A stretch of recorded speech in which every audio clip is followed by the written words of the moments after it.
Hello again, beautiful internet. It's new bike stand day, something I've been looking forward to for quite some time. I finally have one. This is the CXWXC, or is it WCWXC? It's one of those. I'm gonna fix the title somewhere. Anyway, it's the RS-100 model, and it was about $90. Holds 60 pounds. It's made of aluminum. So let's open it up and check it out. So first off, in my box is yet another box.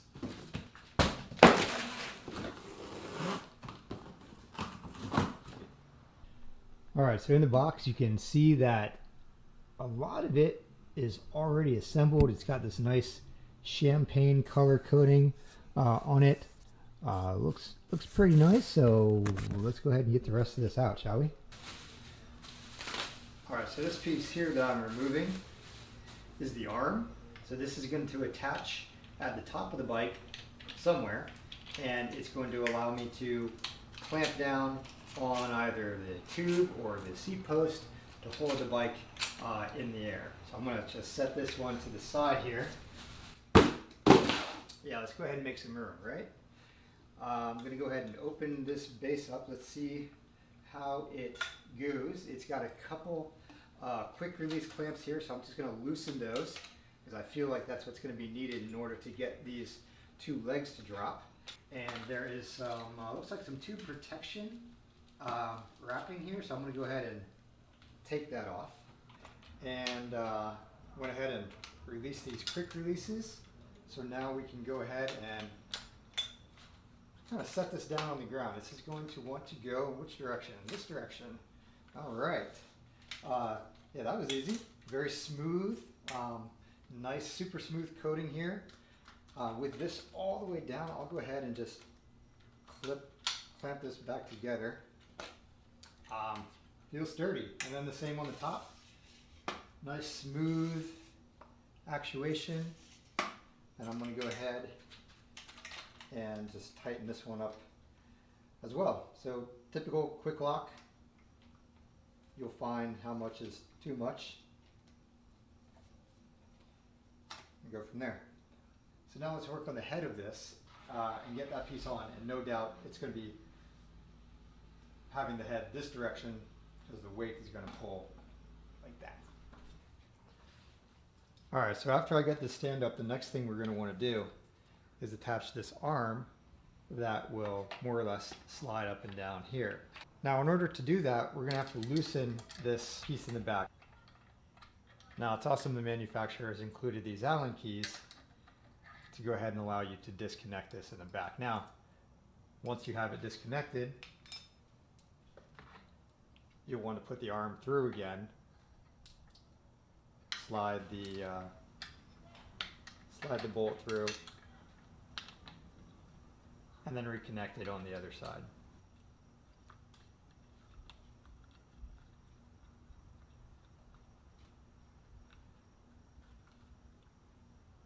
All right, next step is we're going to go ahead and assemble this tool tray.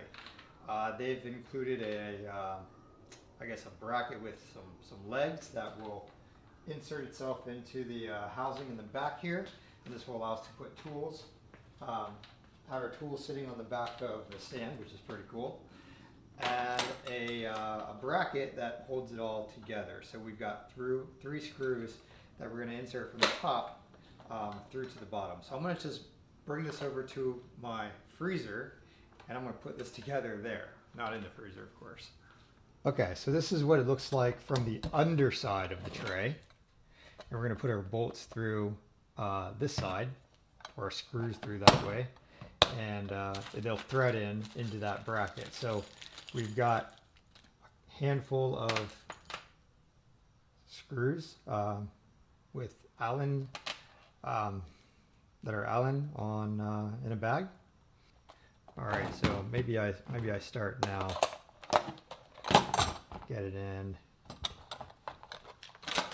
come back over, tighten these two down more. All right, on to the last one here, get it started by hand.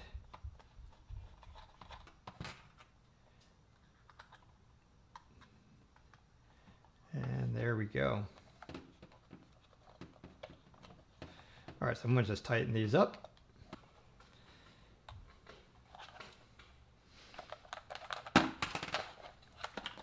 Okay, there we go. Let's bring it back over. That's interesting. They give you 3 spare bolts when you only have 3 to use. Or am I going to lose 3 in the process, or are they going to break? Or am I going to strip them and need to have a spare? In any case, I think we're good. So we'll go ahead and attach this to the back of the stand. Look at that, nice. Now we've got a spot to put our tools. So the last thing we're going to do is attach our bar stabilizer and we'll be done. The bar stabilizer essentially is an adjustable bar that does pop out, so it'll just slide back in if you accidentally do. And it's got a thumb screw here to lock it into its desired length. In any case, you have one of these straps that's going to attach it to our main tube. So I'm just going to wrap it around here.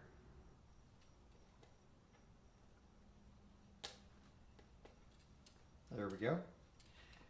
And then we can attach the other side. And this is the side that's going to go around the handlebars on our bike once we have it mounted. All right, well, now that it's all together, you might be thinking, great, how does it work? Let's check it out. Essentially, you've got 3 different adjustments here. One is on the back, and if I can do it from this side, this release arm will allow you to change the angle of our clamp, right? You have our release here to raise it up or down. Now, I'm not honestly sure at this point why I would want to raise it up or down, so we're gonna just leave it in this lower position right here. But the majority of the time, you're gonna be using this side here. You're gonna decide if you want to hold a bike vertically with this clamp, if you want to maybe have it longitudinally with the arm clamping it from, say, a top tube, and you're going to use this arm here. So first thing we'll do is decide how we want to go ahead and grab our bike. All right, so this is always the part where I say I'm going to do something, attempt to do it, it doesn't go right, and well, let's see what happens. Okay, so lift up the bike. It's not super light. I think I've got it down. Oh, and look at that. I don't have it clamped enough, so I'm going to have to keep on twisting that until it gets to the point where I can actually clamp it. So almost there. Almost there. And I don't want it sitting up on the I don't want it resting on the reflector, so I'm going to try to lift it up a little bit more when I clamp it. Hey, we're almost there. Let me see if I can't lift it up a little bit more, clamp it down, and it is falling just a little bit. I guess I can try to clamp that up a little. All right, now it's tighter. As I was twisting this, I did get a little prick on my finger with a little piece of metal that was fraying from this little, I guess, rivet on the end. So be careful with that. Nonetheless, I do have the bike on here. I'm going to try to do something that maybe we wouldn't typically do, and that's just to rotate it while it's on the stand. And I'm just going to lift and rotate the whole stand that way. All right, so I think we're looking pretty good here. This should allow me to easily work on the bike. I'm just kind of moving it around to see how sturdy the stand is. One of the legs moves around a little bit, but nothing too concerning.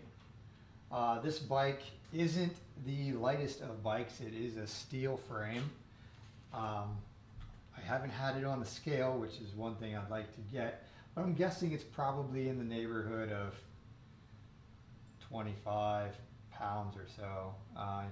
Older bikes weren't super light back then, so I don't know, I could be way off, but it does feel every bit as heavy, if not heavier than, for example, my 2010 Trek 6700. I think I might have made a mistake and mounted this bike wrong. I have a feeling that the drive side, the crank side, should be facing the other way. So let's assume I made a mistake and see how quickly it will take me to switch this thing around. Let's go. So I'll go ahead and disconnect the handlebar. I know I'm going to need that on the other side, so I'm just going to twist it around. All right, and then to rotate this around, I'm going to have to disconnect this arm. So I'm going to pop it loose. And of course, there's not enough room for me to get it out, so I've got to back this out a little bit. And hey, I've got it. Let me flip the bike around now.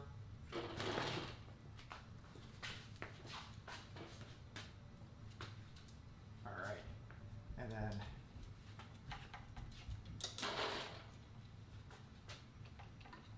now get the bike back in,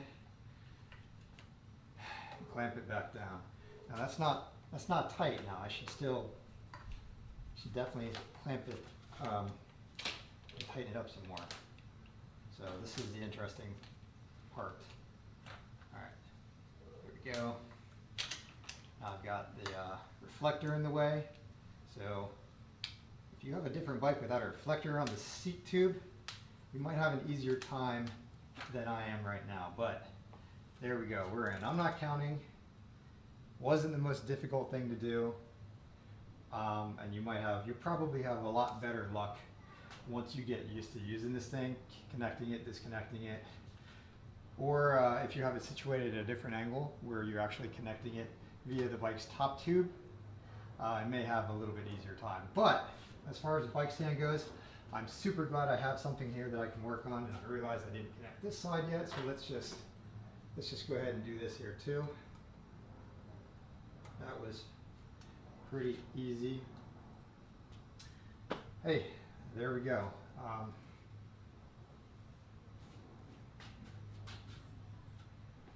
Not bad. You know what, just for kicks, let's go ahead and swap this thing out and see if I can't get the Trek up there real quick. I'm going to do this without any cuts.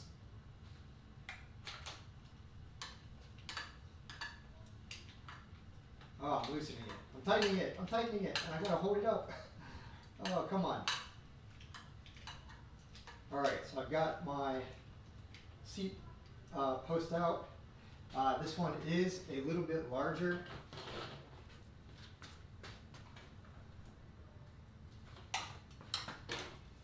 Now this one was a little bit thinner, actually, narrower than the Trek that I'm about to pull around. So I knew I needed to open it up a little bit more than I normally would. All right, Trek is over. Bigger bike, considerably lighter. All right, let's go ahead and go by the seat tube. So there we go. And get this thing clamped up all at once right here. Maybe.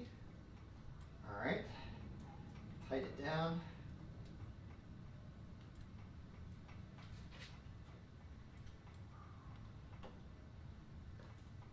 There we go. Feels pretty sturdy. And then the next thing I'm going to do is just connect this to the bar end. So we'll wrap around the top tube here. Let's use the smaller diameter portion. Makes it a little bit easy. There we go. Not too bad.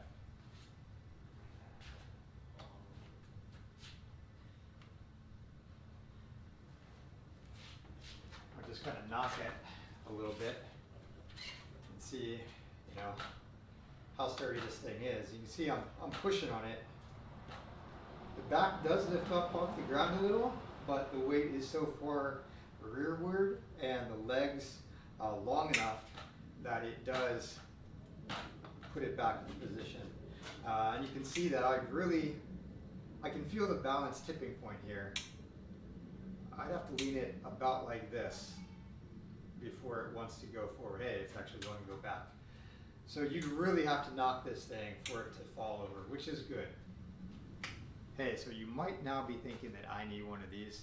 If you do, go ahead and click the link in the video description below, and that will take you to Amazon so you can get one of your own. I'm going to go play with my new toy. I'll catch you guys later.